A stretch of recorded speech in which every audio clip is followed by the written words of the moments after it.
하나님의 은혜와 은총이 여러분과 여러분 가정에 충만하게 나타나기를 주님의 이름으로 간절히 축원합니다. 지난주 우리는 맥주감사 주일을 맞아 느헤미야 3장의 말씀을 함께 나누었습니다. 제목은 섬김의 동역자였지요. 기억하십니까? 지난주 말씀을 나누면서 유난히 반복되는 말씀이 단어가 나온다고 말씀드렸습니다. 그 다음은 바로 성경은 그 말을 여러 차례 반복합니다. 그 이유는 성벽을 쌓아 올라가는 것, 성벽을 세우는 것은 한 사람이 한다는 일이 아니기 때문이죠. 성벽은 한 사람이 세우는 것이 아니라 함께 세워나가는 것입니다. 대제사장 엘리야십이 먼저 시작했고, 그 다음은 제사장, 그 다음은 금장색, 그 다음은 향품장사, 그 다음은 지방관리, 그 다음은 평범한 백성들이 이어받아서 함께 이 모든 일들이 진행이 되었습니다. 누구는 문을 세웠고, 누구는 계단을 세웠고, 누구는 자기 집 앞을 세우고, 누구는 무너진 곳을 보수하였습니다. 이 모든 일들이 작은 일 같아 보이지만 그 작은 순종들이 모여서 예루살렘 성벽을 쌓아 올라갔습니다. 그래서 우리는 이렇게 고백합니다. 교회는 그 다음이 있는 믿음의 공동체다. 그러면서 그 다음은 내가 하겠다, 제가 그 자리에 서겠습니다 라고 고백하였죠. 우리 성교회 믿음의 공동체 안에 기도와 예배와 섬김이 이어져서 믿음이 이어져 나가는 우리 성교회가 되시기를 주님의 이름으로 간절히 축원합니다. 이제 느헤미야 4장으로 넘어오니까 분위기가 사뭇 달라집니다. 지난주까지는 성벽을 세우는 이야기였는데 오늘은 성벽을 지켜야 하는 이야기입니다. 공사가 시작되자마자 문제가 생기죠. 성벽이 조금씩 올라가자마자 공격이 시작됩니다. 이유는 왜 그럴까요? 왜 가만히 있다가 성벽을 쌓기 시작하자 딴지를 걸기 시작할까요? 이 질문을 계속 묵상해 봅니다. 왜 하필 성벽이 세워질 때 공격이 시작될까? 무너져 있을 때는 아무 말도 하지 않던 이들이 왜 세우기 시작하니까 그때서야 화를 내기 시작할까? 답은 간단합니다. 사단이 무엇에 관심을 갖고 있는가, 여기에 초점이 가 있습니다. 사단은요, 무너진 성벽에는 관심이 없습니다. 대신 세워지는 성벽을 두려워하죠. 무너진 가정은 그냥 내버려 둡니다. 반대로 회복되는 가정을 두려워하죠. 예배하는 사람은 그냥 내버려 둡니다. 대신 예배를 회복하는 사람을 뒤흔들죠. 잠자는 교회 그냥 내버려 둡니다. 살아나는 교회를 공격하죠. 왜냐하면 거기에는 생명이 뒤따르기 때문입니다. 내가 하나님 앞에 바로 서려고 하면 이상하게 시험질거리들이 막 나에게 찾아옵니다. 신앙생활을 다시 시작하려고 하면 마음이 뒤흔들리죠. 또 가정을 위해서 기도하기 시작하면 갈등거리가 또 왜 이렇게 많이 생겨나는지. 왜 그럴까요? 왜 그럴까요? 사단은 하나님께 가까이 가는 사람을 가만히 두려고 하지 않기 때문입니다. 그러므로 여러분, 나에게 시험이 찾아온다는 것, 이것은 반드시 하나님께 버림받았다라고 하는 증거가 아니라는 사실을 기억하시기를 바랍니다.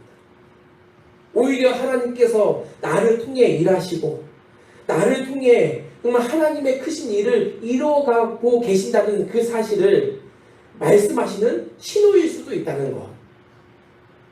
바로 지금 느헤미야가 바로 그렇습니다. 성벽이 올라가자 공격이 시작되었습니다.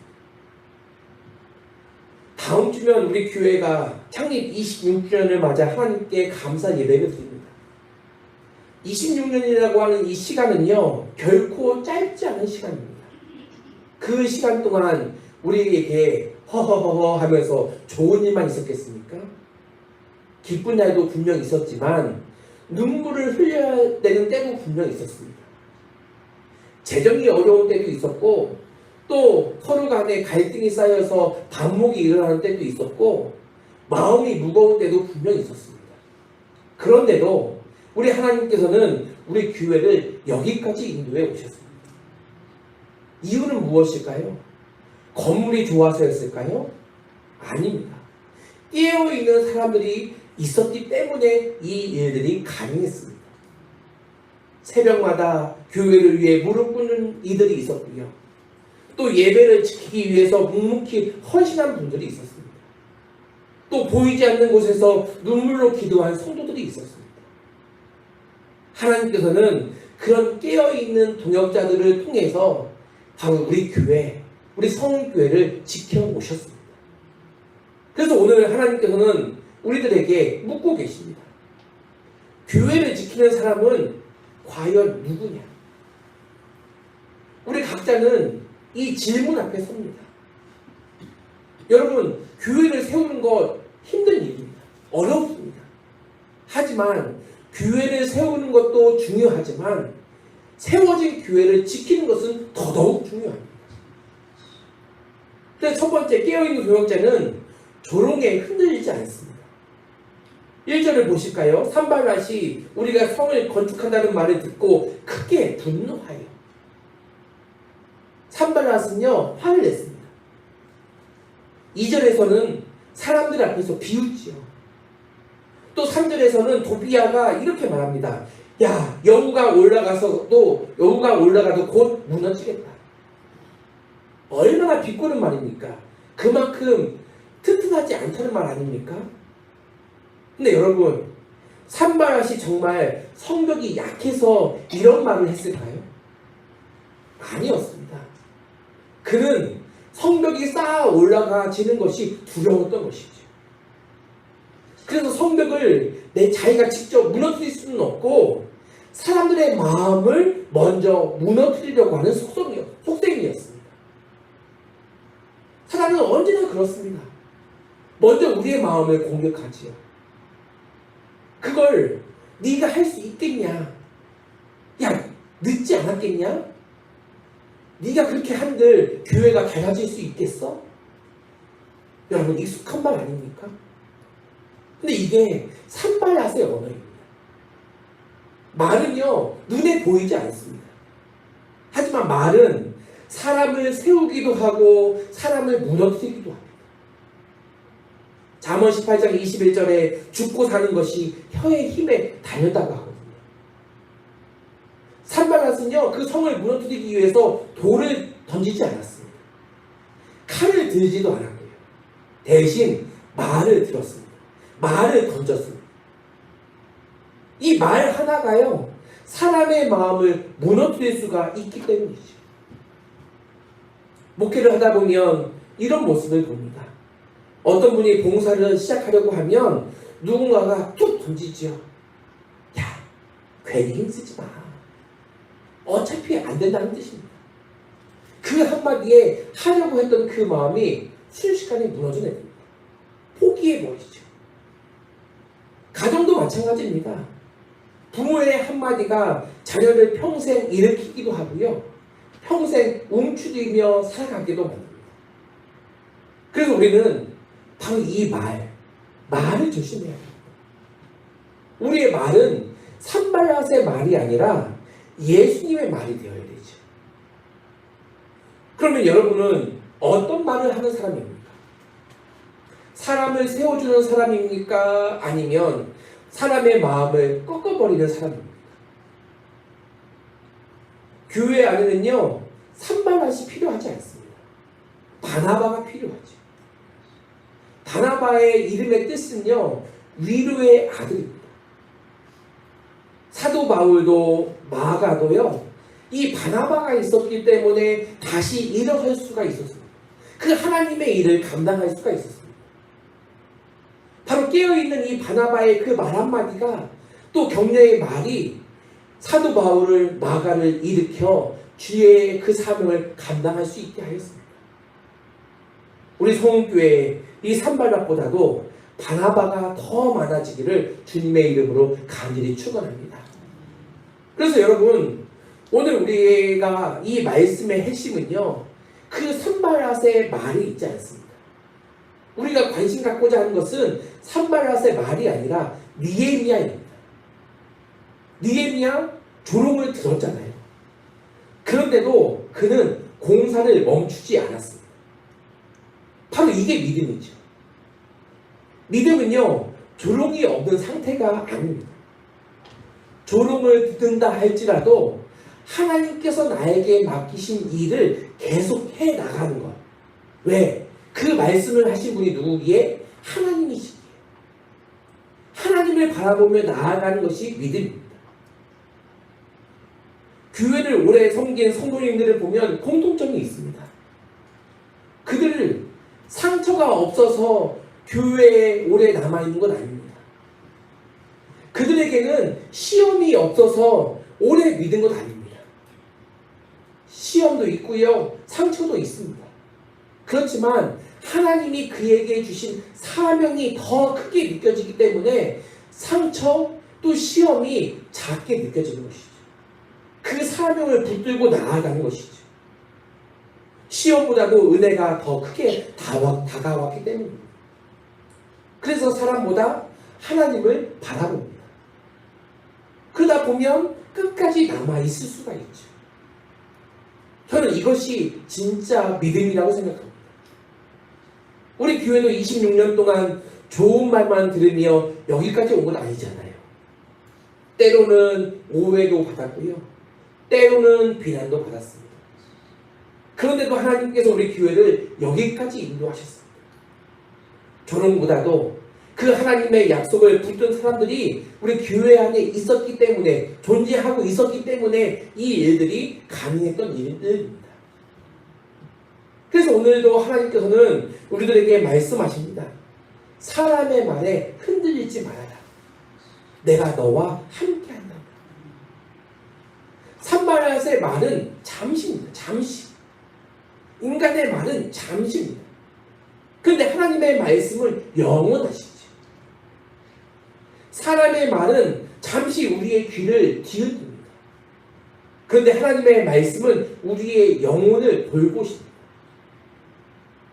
여러분 혹시 지금 누군가의 말 때문에 낙심하고 계십니까? 사람들의 평가 때문에 주저앉아 계십니까? 오늘 하나님께서 말씀하십니다.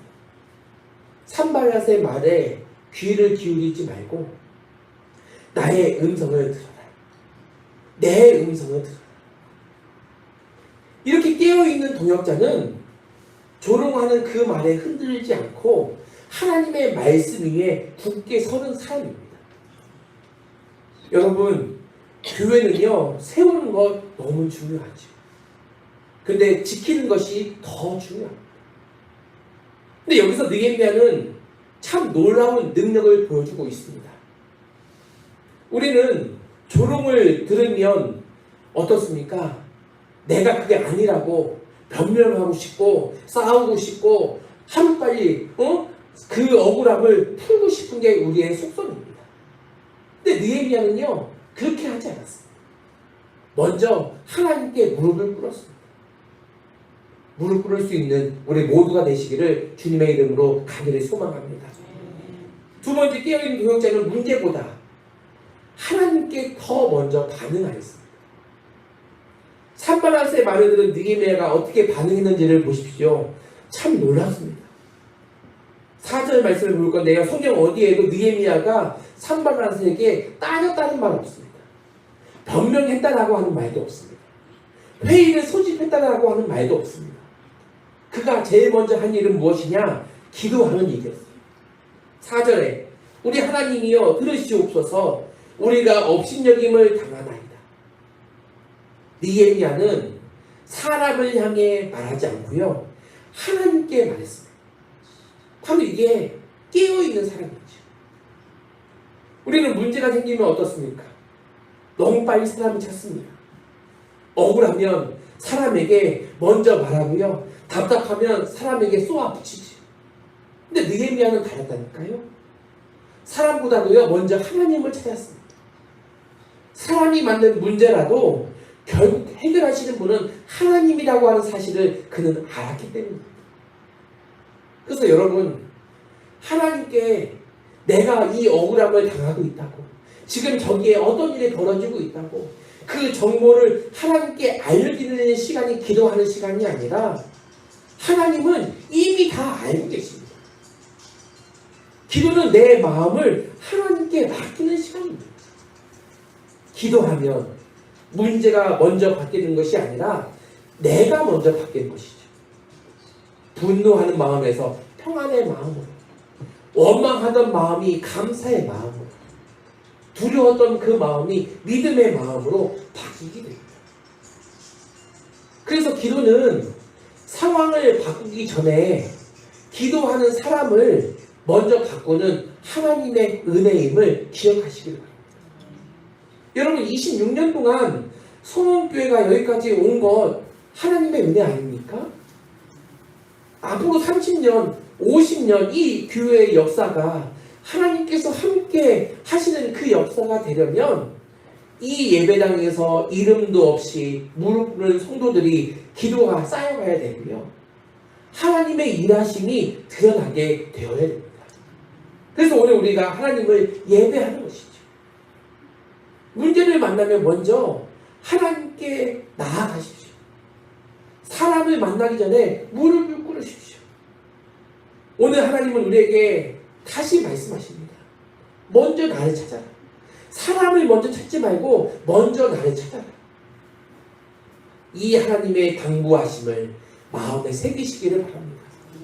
교회는 세우는 것도 중요하지만 지키는 것이 더 중요합니다.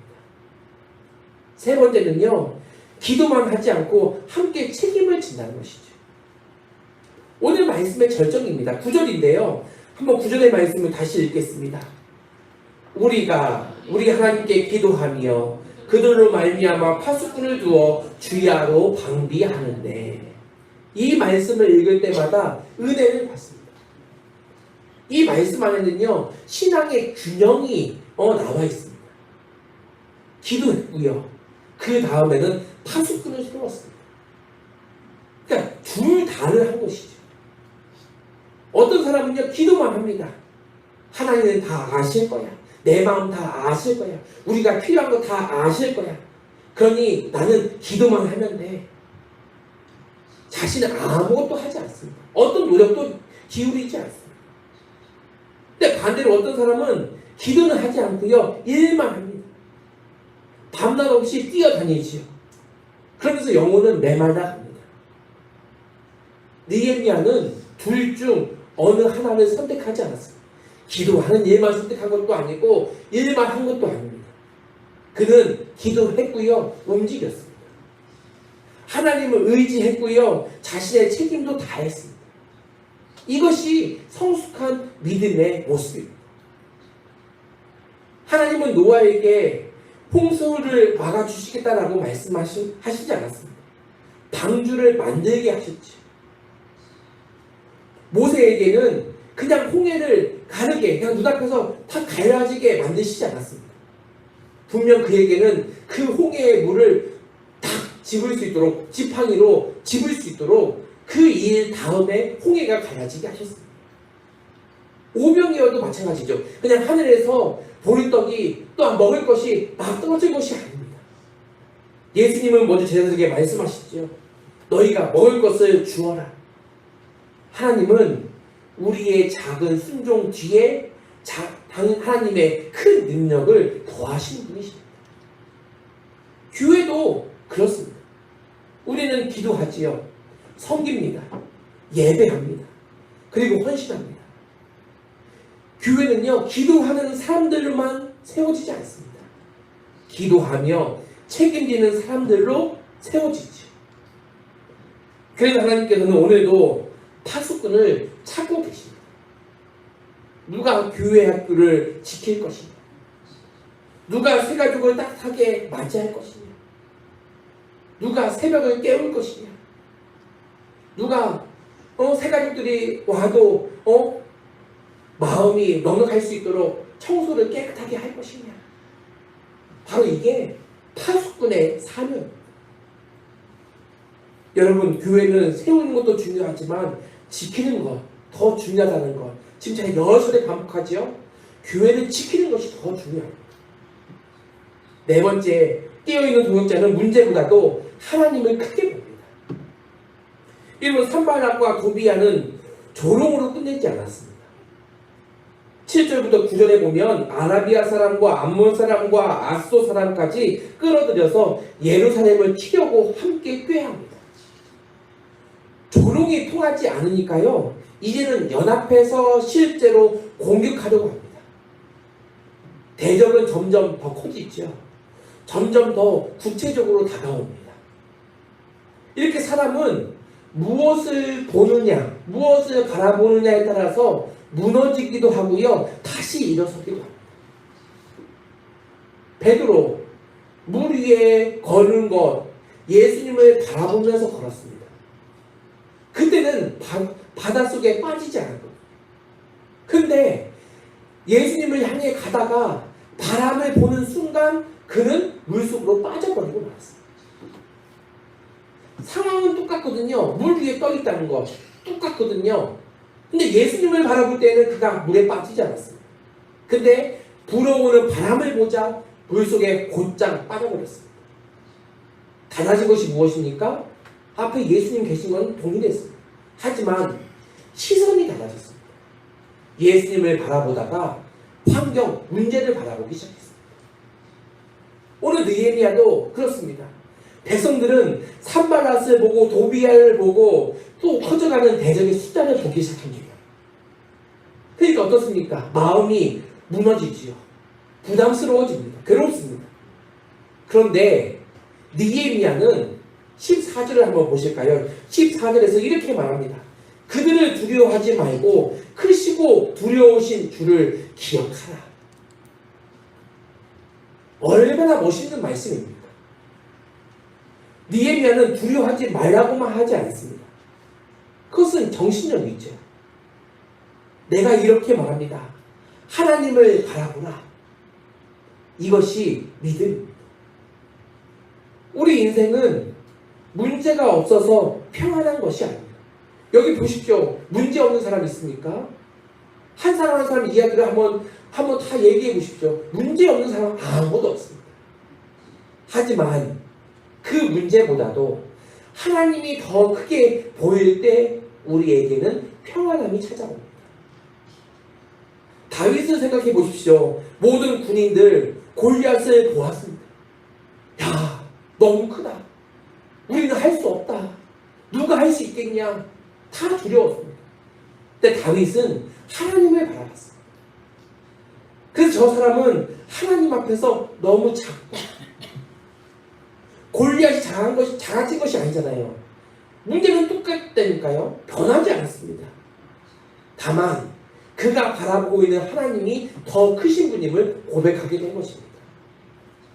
여호수아와 갈렙도 마찬가지잖아요.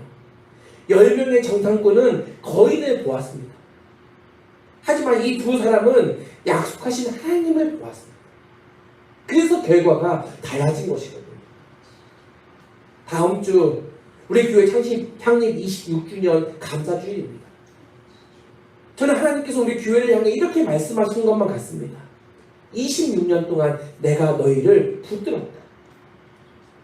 여러분 한번 생각해 보십시오. 26년 동안 얼마나 많은 목회적인 고민이 많았겠습니까? 또 얼마나 많은 눈물과 기도가 우리 교회 안에 있었겠습니까? 그러나 하나님은 우리 교회를 한 번도 놓지 않으셨습니다.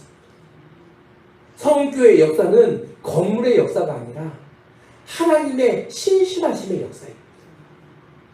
그래서 오늘 우리 한 사람 한 사람에게 물으십니다. 다음 26년을 위해서 누가 뛰어 있겠느냐? 누가 이 예배를 지키겠느냐? 누가 기도의 자리를 지키겠느냐? 누가 다음 세대를 품겠느냐? 누가 복음을 이어나가겠느냐?